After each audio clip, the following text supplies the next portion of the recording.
Hey there, synth drones. Ever wonder what the most important part of a synthesizer is? Hi, I'm James Drone, aka Pure Ambient Drone. This is my channel where I vlog about synthesizers.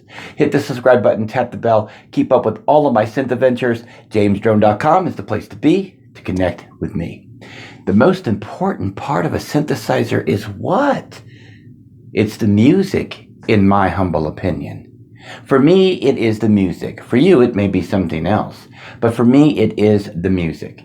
I love composing music. I love making tracks. I love working hard at my craft.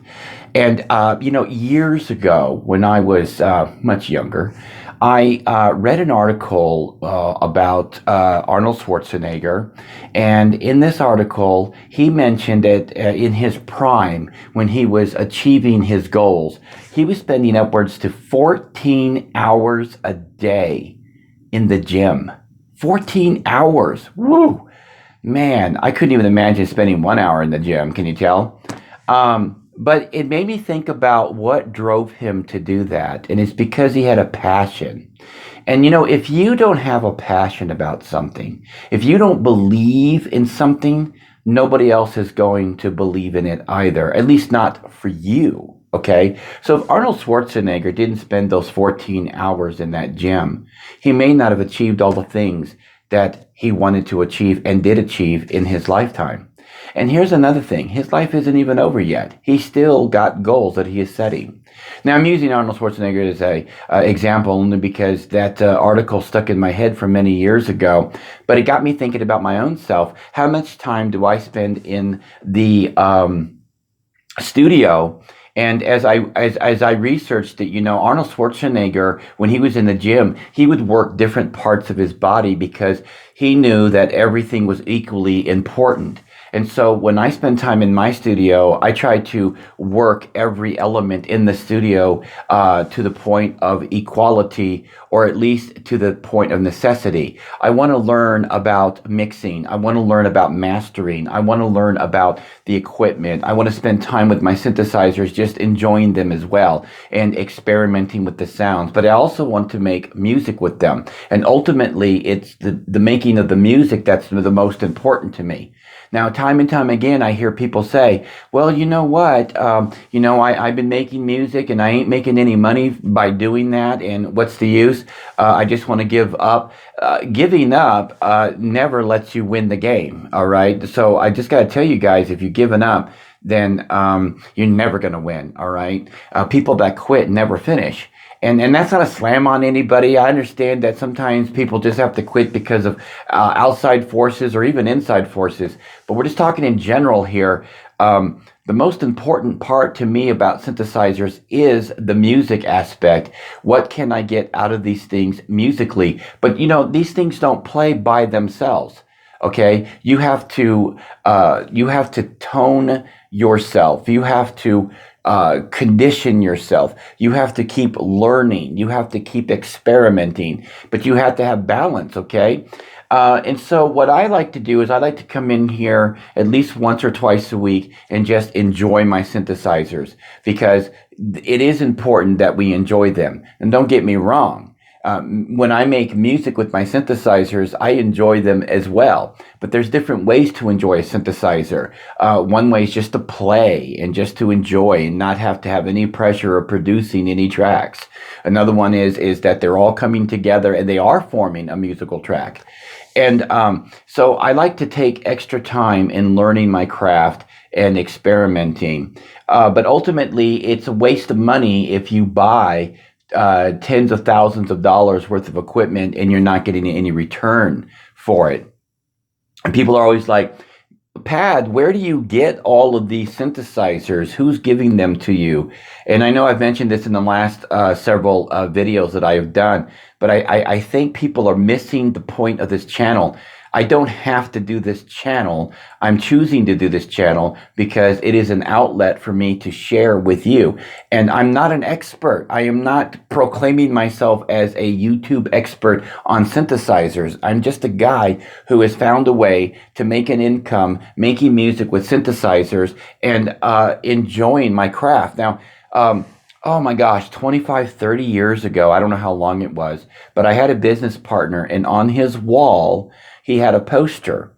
And all this poster said was, find what you would do for free that you love, and you would do it for the rest of your life for free, okay? And then find a way to make money doing it so that you can support yourself, basically. And, I'm paraphrasing what the poster said, but basically, find what you love to do and that you would do for the rest of your life, even if you didn't get paid for it, and then find a way to make an income so that you can continue doing it. And synthesizers is something that I love doing. So I found a way to make money doing it. I'm not selling you guys anything. There's no ebook to click on in here, nothing like that. I just want people to understand that if you work hard enough, you can achieve your goals. Other people have done it. And for somebody to come up and say it's impossible, they just haven't figured it out yet. Now, I know what you guys are thinking. Tell us your secrets. Tell us this and tell us that. What's the secret? Well, you got to have great music that people can identify with. You got to have a genre. And basically, the real hard secret is work, work, work, work, and get your music out any way, any shape, any form that you possibly can to get people to listen to your music. But if your music is garbage, and I'm sorry if I offend anybody with that, but if your music is garbage, it doesn't matter how hard you work, no matter how hard you try, if your music just isn't something people want to listen to, then they're just not going to buy it, and you're just not going to make an income from it. And that's all there is to it. I mean, I'm sorry, but that's just the truth of life, all right? So, what I think is that if we sit down and we evaluate ourselves and we're honest with ourselves, not brutal, not abusive. I don't mean sit down and start calling ourselves loser, hater, or not hater, but hating on ourselves. That's counterproductive. But sitting down and saying, okay, this is what I have now, and it may not be enough, but it is enough to start with. I started with VST software, and there's nothing wrong with VST softwares, okay, unless you just don't want to use them. And I had grown to a point where I feel that software is much more applicable to my workflow. I just enjoy synthesizers. I like working with synthesizers. So anybody that thinks that I am a hardware purist, that's incorrect, because I really love software and use all software for mixing and mastering and all that other good stuff. Which brings me to the other point. It doesn't matter how good a synthesizer sounds. Once you get it into the DAW, some processing is going to have to take place. If you have more than one track, or even just one track, really, you're going to have to use limiting, some kind of compression, maybe EQ, possibly.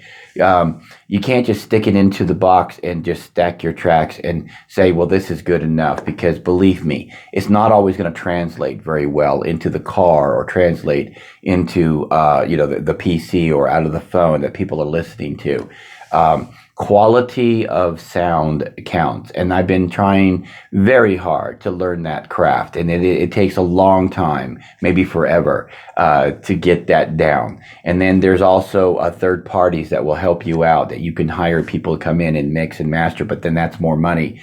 And so it's just better for you to learn this on your own if you don't have the capabilities of being able to hire out somebody. And of course, there's these online mastering companies.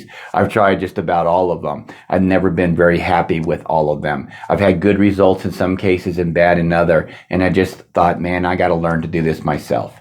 Okay. And I think I'm getting better. I don't know. But anyways, so that's what today's video is about. It's about the music. It's about creating something with these synthesizers. They are noisemakers for a reason. Now, I did a video like this, similar to this video, a long time ago, maybe a year or two ago. So that's a long time ago for me. And, the feedback I got was, I just like to play on my synthesizers. That's fine if that's all you want to do. But remember, whatever noise you're making, that's music to you too. We're not talking about music being the most important thing if only it's published. if only it's making you money. That's not what I mean by this. I mean making music, whatever your music is. If your music is just touching a key and making a noise, then that's your music, and that's the most important part of your synthesizer, is the noise coming out of it, and that noise to your ears is music. But again, if you do want to make money doing this craft, if you do want to make an income, you have to appeal to a wide range of people, and you have to have something to offer your fans, because once you put your music out there, it's not just your music anymore. It belongs to your fans too. Don't believe me? Think back when somebody did a horrible remix of an absolutely great song that you love. And you were disappointed in what they did, and you thought they butchered it, and you were kind of angry. I know I've been there. I've heard songs remixed. I'm like, oh, why did they do that? Why did the artist let them do that? And that's just my opinion on some remixes. What about movies? What about when they make a new take on a movie or something? Sometimes we love them and sometimes we don't, right? We just like, hey, the original is the best. So when you put your product out there, when you put your art out there, it becomes a part of the community. And if that's not what you want to do, you just want to make noise with these machines, hey, that's the most important part too, because to you, that's music and that's what counts.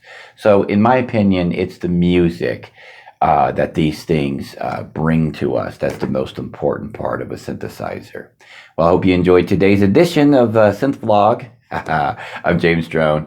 Hit that subscribe button, give this video a like, give it a share. Help me out, guys. I love all of you.